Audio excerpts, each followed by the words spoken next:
Assalamualaikum. Waalaikumsalam. Pada ngapain kalian nih? Lagi bahas tentang CPOTB nih.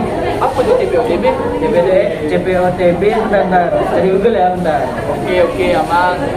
Nah, menurut Kemenkes, CPOTB merupakan cara pembuatan obat tradisional yang diikuti dengan pengawasan menyeluruh dan bertujuan untuk menyediakan obat tradisional yang senantiasa memenuhi persyaratan yang berlaku. Sebelumnya kamu tahu nggak apa itu obat tradisional?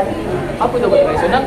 Obat tradisional adalah bahan atau ramuan bahan yang berupa bahan hewan, mineral, sediaan cairan, milenik atau campuran dari bahan yang secara turun-menurun telah digunakan untuk pengobatan dan dapat diterapkan sesuai dengan norma yang berlaku di masyarakat.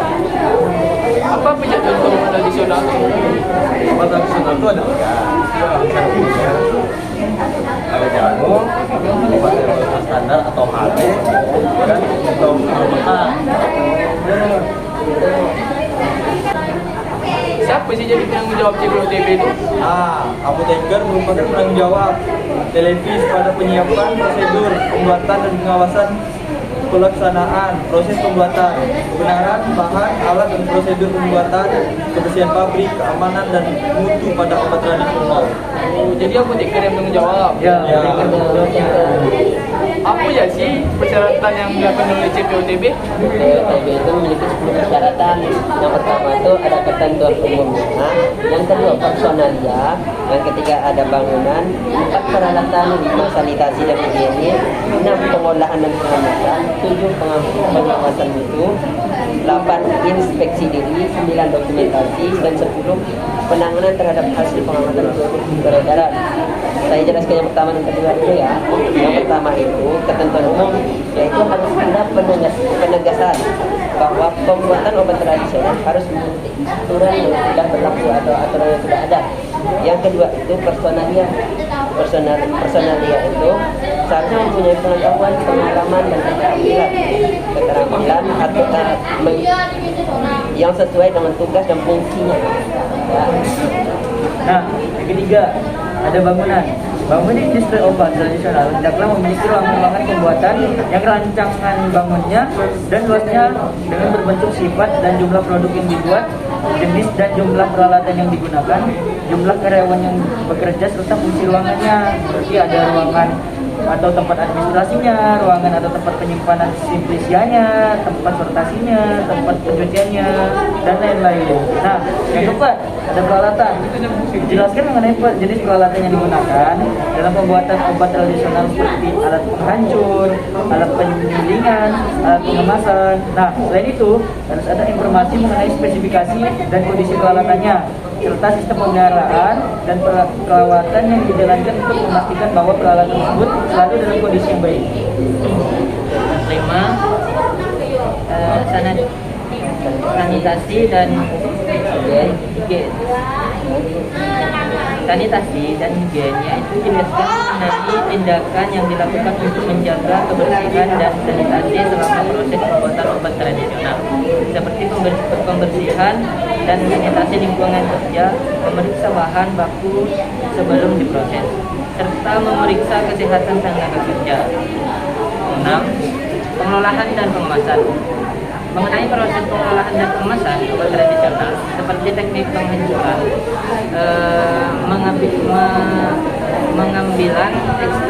pengambilan ekstra dan pengemasan dalam kemasan yang steril.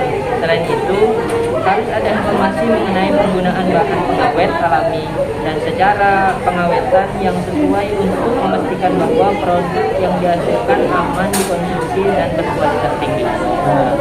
Yang ketujuh, pengawasan hukum mengenai proses pengolahan dan pengawasan hukum tradisional. Bagian yang esensial dari cara pembuatan obat tradisional yang baik.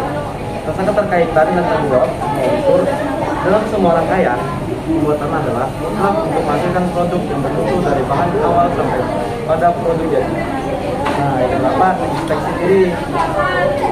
Kalau pada poin ini diatur tentang pengawasan diri terhadap proses produksi obat tradisional yang dilakukan secara berkala dan terus sehingga memastikan bahwa produksi obat tradisional selalu memenuhi standar mutu yang diinginkan. 9 nih, dokumentasi dalam pembuatan obat tradisional. Dokumentasi yang baik sangat diperlukan untuk memastikan bahwa proses produksi dilakukan dengan benar dan sesuai standar mutu. Dokumentasi tersebut mencakup berbagai hal tersebut, seperti resep obat, prosedur pembuatan, pengujian produk, dan catatan mutu. Nah, yang terakhir nih, penanganan terhadap hasil pengamatan produk di peredaran. Di sini diatur tentang tindakan yang harus dilakukan jika terdapat hasil pengamatan terhadap produk obat tradisional yang beredar di pasaran. Hal ini mencakup pengumpulan informasi, pengujian produk, tindakan perbaikan, dan tindakan yang harus diambil jika terjadi masalah kesehatan yang terkait dengan penggunaan obat tradisional tersebut. Itu persyaratannya. Jadi banyak ya persyaratannya. Banyak banget. Pertama tadi apa? Pertama? Yang pertama itu ada ketentuan umum. Dua? Yang kedua ada tadi apa? Personalia. Yang ketiga ada bangunan. Dan keempat peralatan, sanitasi dan higien. Sanitasi. Ketujuh? Pengelolaan dan penguasaan. Ya. Tujuh? Delapan? Sembilan? Dokumentasi dan penanganan terhadap hasil pengamatan produk di peredaran. Jadi ada 10 syarat-syaratnya. Oh, jadi sudah dimaksud POTB.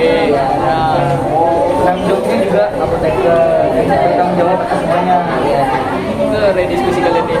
Jadi tahu saya apa itu CPOTB. Yalah, makasih ya. Assalamualaikum. Oke. Sekian diskusi dari kami akhiri. Wassalamualaikum warahmatullahi wabarakatuh.